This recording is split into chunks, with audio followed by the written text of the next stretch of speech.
እኔ ኢትዮጵያዊ እንደሆንኩ ነው የማውቀው። ያሳደገኝም የትግራይ መንግስት ነው።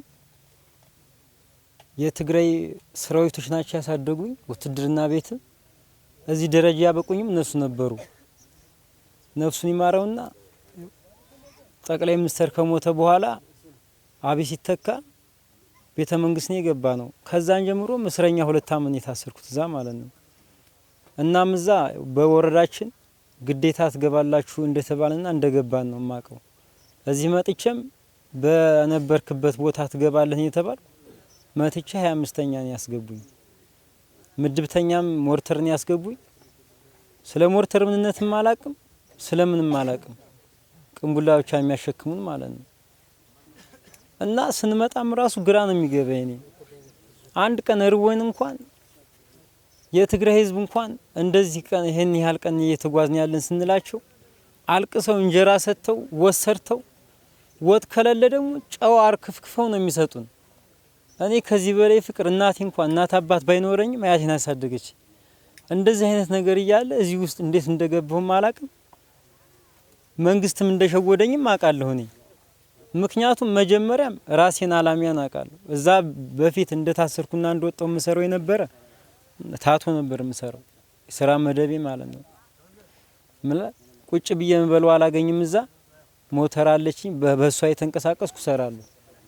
ስለዚህ የትግራይ ህዝብ እንደሚባለው ከሆነ ትግራይም ባህል ሆነን ለመናገር አሸንዳም ባህል ለሚያት አያቴ ሁሌም ትነግረኛለኝ። ለሚያት ጉጉት ነበረኝ። ትግራይ ክልል የመጀመሪያ ነው እዚህ ስመጣ ማለት ነው። መጥቼም ጥሩ ህብረተሰብ እንደሆነና እንግዳ ተቀባይ እንደሆነ ነው በፊትም የሚወራልኝ ማለት ነው። አሁንም እንደዛ ነው ያወቅኩት።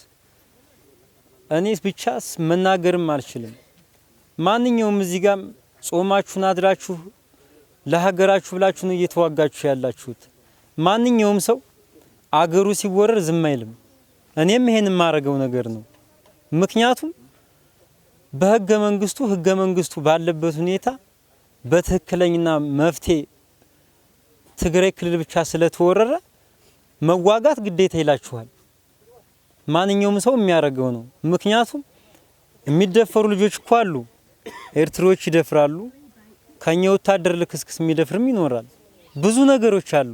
ብዙ ነገርም በአይናችን እያየን እያለቀስንም በምራቅ ውጥህ መውጫ ስለምታጣ ብቻ ኬላ እየተዘጋበ መታወቂያ ስለሌለን እምንሄድበት ግራ ስለገባን ነው ግራ ይገባል። እኔ እንትን ነበር ኮስሮይ ነበር የሆነች ወደ ሽሬ መሄጃ ማለት ነው። 2 ተራራ ያሉባት ቦታ እዛ ነበር እና ሽሬ ሄር ሽሬ ቃጤራ መኪኖች ምናምን አሉ። እየሄርን እያለ መታወቂያ ስለሌለን ኬላን የተዘጋብን ማለት ነው። በዛ ላይ አቋራጭ በዛ ይቀርባል ተብሎ ጠፍተን ለመሄድ ግማሹ የልጆች አክሱም ጓደኞቹ ምናምን ስላሉ በፎርጅት መታወቂያ ምናምን ይወጡ አሉ ወደ 20 ሰዎች። እኛ ግን መታወቂያ ምናምን ስለሌለን ተመልሰን ወደድክም ጠላህም ትሞታለህ ነው የተባልነው እዚሁ። ከዛም ውጊያ ከአክሱም የተነሳ ነው። የት ነው የምንሄደው ሲባል አይ ወደ አማራ ክልል ነው የምንወጣው። ይሄ ሁሉስ ኮምቦይ ለምንድን ነው ምናምን ሲባል ትናንትናም ስላቀረብኩት ማለት ነው። ኮምቦው ለምን በመቀሌ አይሄድም ስንል የህብረተሰቡ ዕቃ የህብረተሰቡ ገንዘብ እንደሆነ እናውቃለን። አንደኛ ማንኛውም ህብረተሰብ ዕቃ ነዳጅም ሆነ ዘይትም ሆነ ኮንትሮባንድ እየተባለ የሚያስገቡትና የሚሸጡት አመራሮች ናቸው። አንድ ቀን እንኳን ደሞዝ ወስጄ አላቅም እኔ ማለት ነው። አንድ ቀን ምልስ ነኝ ግን አንድ ቀን ወስጄ አላቅም። ኮቾሮ እንኳን ባግባቡ ወደ 7 ቀን ምናምን አልተገፋልን። ዝም ብለ ብቻ ሄድ ነው የምንባለው። ከዛም በኋላ ውጊያ ወረዳ 11ኛ የተደመሰሰችባት ቦታ ያችን አልፈን መተን ወደዚህ ስንመጣ ውጊያ የተጀመረ እዛ ከባ ሰራዊቱ ጥይቱን እየዋጣ መሬት ውስጥ ነው የሚቀብረው ማለት። አመራሩም አመራር ዝም ብሎ እየሾለከ ነው የሚሄድ። እኛም እጅ ለመስጠትም ስፈልግ ከኋላ ይመታል አመራር። ከዛም በኋላ ነው እዚህ ውጊያው የተፈጠረበት ቦታ ይሄን ኮምቦኛ አንፈልግም ጥለን እንውጣ ተበብለን ግማሹ ወጣ ግማሹም ወደ ኋላ ይቀራል።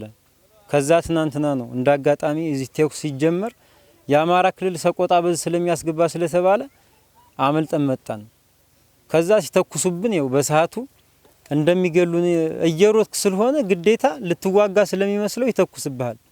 ከዛ የተወሰኑ ልጆች ነበሩ። እኔ በቃ እጅ እንስጥና መሳሪያ እንዳትተኩሱ ያላችሁም ጣሉ እጅ እንስጥ ምናምን ብዬ አስተባብሬ እዛ ምናምን እንትን አልኩ። ይሄ ነው። በተለይ ግን እናንተን አመሰግናለሁ። ዛሬም ነገም እኔም ማቀው ማለት ነው አገሯ እስከተወረረ ድረስ መከላከል ግዴታ ነው። ጦርነት መያዝ ግዴታ ነው። ምክንያቱም አገር ናትና ትግራይ ናት ውትድርናን ያመጣችው። አባቶቻችንም ይነግሩናል። ኢትዮጵያ እኮ በቀኝ ግዛት አልተገዛችም። ምክንያቱም የትግራይ ህዝብ ነው ጦርነቱን ያካሄደውም እሱ ነው። እናቃለን፣ ሁሌም እናቃለን። አመራር ሆነው የሚያሳድጉንም እነሱ ናቸው። እዚህ ደረጃ ያበቁንም እነሱ ናቸው። እነሱ ከወጡ በኋላ ግን እኔ ሸቤን የገባሁት አብይ ከገባ በኋላ ማለት ነው። ከዛም በራሴ ሲስተም ወጥቼ ነበር። ይሄ ነው እና በጣም አመሰግናለሁ።